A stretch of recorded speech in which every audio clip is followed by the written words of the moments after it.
জাতীয় নয় স্থানীয় সরকার নির্বাচন আগে এই বিতর্কের পর সংস্কার ইস্যুতেও দ্বিধা বিভক্ত রাজনৈতিক দলগুলো। সংস্কার ইস্যুতে ন্যূনতম ঐক্যমত্যে পৌঁছে দ্রুত জাতীয় নির্বাচনের পথে হাঁটতে সরকারকে আহ্বান জানিয়েছে বিএনপি। তবে জামায়াত সংস্কারের চূড়ান্ত ফয়সালার পরই চায় জাতীয় নির্বাচন। এছাড়া রাজনৈতিক দলগুলো আগামী 2 থেকে 3 মাসের মধ্যে ঐক্যমত্য কমিশনের কাজ শেষ করারও তাগিদ দেন।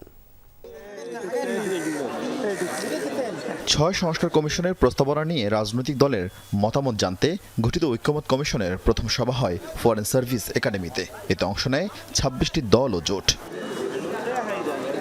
শনিবার দুপুর 3টায় শুরু হওয়া বৈঠক চলে 3.5 ঘন্টা, যেখানে মূলত রাজনৈতিক দলগুলোর সাথে পরিচিত হন ঐক্যমত্য কমিশনের সদস্যরা।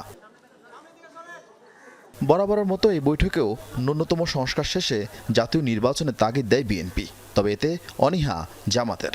সকল পজিটিভ সিদ্ধান্তে জামাত ইসলামী সমর্থন জানাবে। যে সংস্কার প্রয়োজন, এই জন্য সংস্কারটার উপরে আমরা ঐকমত্য হই, তারপরে যথাশীঘ্র সম্ভব নির্বাচন অনুষ্ঠিত হবে। দ্রুত এই সংস্কারের যে ন্যূনতম ঐক্যমত তৈরি হবে সেটার উপর ভিত্তি করে অতি দ্রুত জাতীয় নির্বাচন অনুষ্ঠিত হবে, এটাই আমাদের প্রত্যাশা।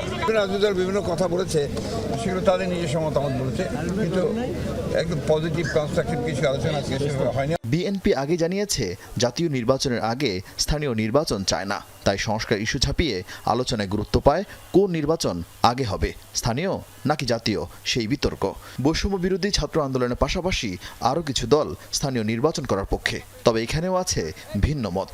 আওয়ামী লীগকে নিষিদ্ধ করে এবং পরবর্তী কোনো প্রক্রিয়ায় যেন রাজনৈতিকভাবে কোনোভাবেই যেন আওয়ামী লীগ ফাংশনাল না হতে পারে। আমরা মনে করি জাতীয় ইলেকশনের আগে লোকাল গভর্নমেন্টকে শক্তিশালী করানোর জন্য একটা ইলেকশনের প্রয়োজন। জাতীয় নির্বাচনের আগে আমরা স্থানীয় কোনো নির্বাচনে চাই না। স্থানীয় সরকার নির্বাচনের চিন্তা করাটা অত্যন্ত বিপজ্জনক হবে। স্থানীয় নির্বাচন দিলে 4,500 ইউনিয়ন পরিষদে সেখানে একটা মারামারি হওয়ার সম্ভাবনা আছে।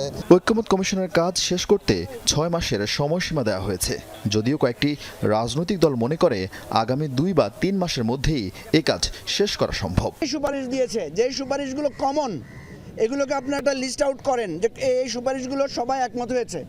এরপরে যেগুলোতে একমত হয় নাই সেগুলো নিয়ে আপনারা ডিসকাশন শুরু করেন। আগামী 3 থেকে 6 মাসের মধ্যে সর্বোচ্চ এই পুরো প্রক্রিয়াটা সম্পন্ন করা হবে। জাতীয় ঐকমত্য কমিশনও মনে করে যত দ্রুততা সম্ভব, কিন্তু এটা তো অকস্মাৎ হবে না, কিছুটা সময় লাগবে এই প্রক্রিয়াটা অগ্রসর হতে। আলাদা করে রাজনৈতিক দলের সাথে ঐক্যমত্য কমিশনের কাজ শুরু হবে চলতি মাসের শেষের দিকে। আরিফিন শাকিল, যমুনা নিউজ, ঢাকা।